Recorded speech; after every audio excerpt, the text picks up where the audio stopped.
Nasikia amekuwa weka kule nyuma, kule juu kule, akikaa na vijana wake.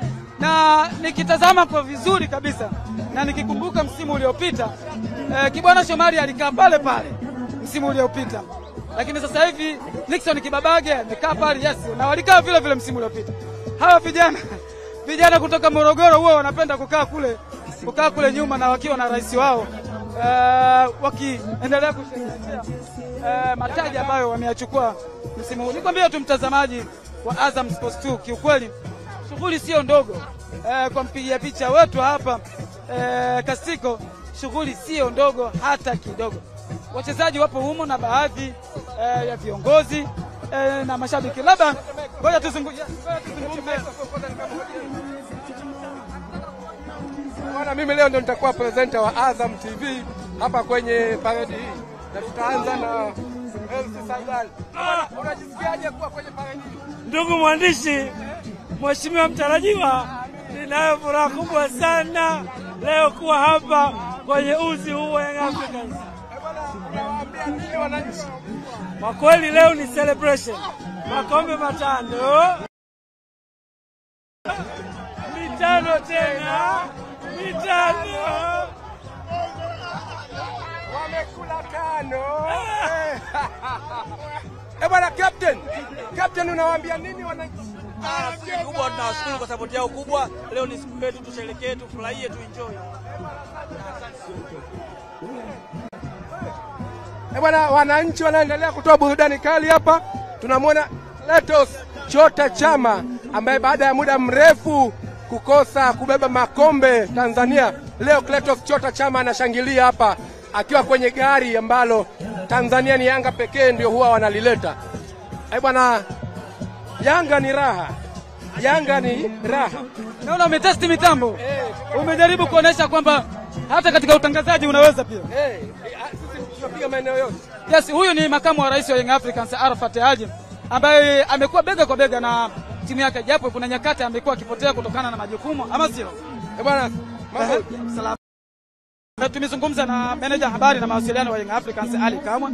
Ametutajia baadhi ya matukio ambayo mmeyafanya kule Zanzibar, lakini si vibaya nawe ukitukumbusha baadhi ya mambo ambayo mmeyafanya mapema leo hii kule visiwani Zanzibar. Bwana, leo asubuhi tulipata mwaliko kutoka kwa rais wa Zanzibar na mwenyekiti wa Baraza la Mapinduzi akitualika tuende katika maeneo ya Ikulu. Ikulu ni sehemu takatifu. Tumealikwa, tukaenda tukapeleka makombe yote 5. Katika makombe 5 ambayo tumeyashinda msimu huu, 2 tumeyashinda Tanzania bara na 2 tumeyashinda ndani ya ardhi ya visiwa vya Zanzibar, kuonesha ni kwa ukubwa gani hii ni timu ya Kitanzania. Na 1 kwa sababu kwa kimataifa tukashinda nje ya mipaka ya Tanzania, ambapo tulikwenda kutangaza utalii wa Zanzibar na Tanzania kwa ujumla pia. Kwa heshima hiyo Mheshimiwa Rais akatualika Ikulu, na kwa sababu naye amefurahi akasema na mimi nawafurahisha, nitawapeni zawadi ya milioni 100.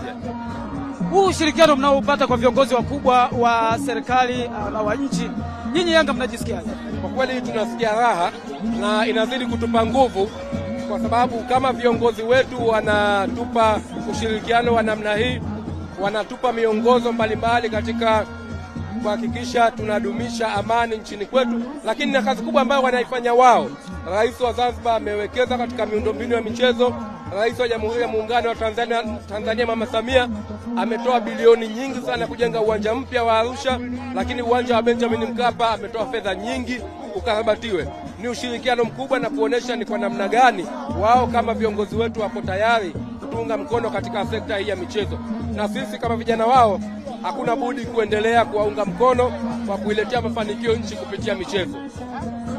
Makamu wa rais, labda utuambie sisi watangazaji, lakini hata watazamaji wa Azam Sports 2 HD ambao wanakutazama live, wakati mnachaguliwa wewe na Hersi Said ambaye ndio rais wa Yanga, kulikuwa kuna wasiwasi ya kwamba umri wenu vijana inaweza ikawa kukaa pamoja ikawa shida kidogo. Mmewezaje kudumu pamoja na mambo yakaenda sawa? Bwana, taifa la kesho, lakini vijana ndio nguvu kazi ya leo. Sisi ni vijana, wengi hawakuamini juu ya uwezo wetu, lakini mimi niwahakikishie Yanga iko katika mikono salama ya Engineer Hersi akisaidiwa na mimi pamoja na kamati nzima ya utendaji, na tunatumia nguvu, akili na hikma zetu zote ambazo Mungu ametujalia kuhakikisha klabu hii inaendelea kupata maendeleo makubwa ndani na nje ya uwanja, na sisi tutapigana kwa jasho na damu kuhakikisha tunaiheshimisha Tanzania kupitia Yanga. Kuna nyakati huwa panapitia panda shuka kidogo katika uongozi wao. Lazima ili dhahabu iweze kuwa na thamani au almasi ipate thamani, lazima vipate kwenye mitikisiko. Huwezi kuipata tu hivi hivi. Dhahabu lazima ipigwe moto mkali. Tumepitia kwenye moto mkali na matunda yake leo tunayafaidi hapa katika gari hili huku tukisherehekea. Nikushukuru sana. Asante sana kaka. Yes, sana. Arafat Haji huyo, makamu wa rais wa Young Africans, akiweza kufunguka mengi sana kuhusiana na msimu huu. Yes, najua tupo katika gari la matangazo. Harakati ni nyingi, kwa hivyo tuvumiliane kidogo. Harakati ni nyingi. Wachezaji baadhi wapo kule juu. Tutafuata, umemwona Chama Duke Abuya. Huyu anapita hapa. Tutazungumza naye baadaye bila shaka yoyote.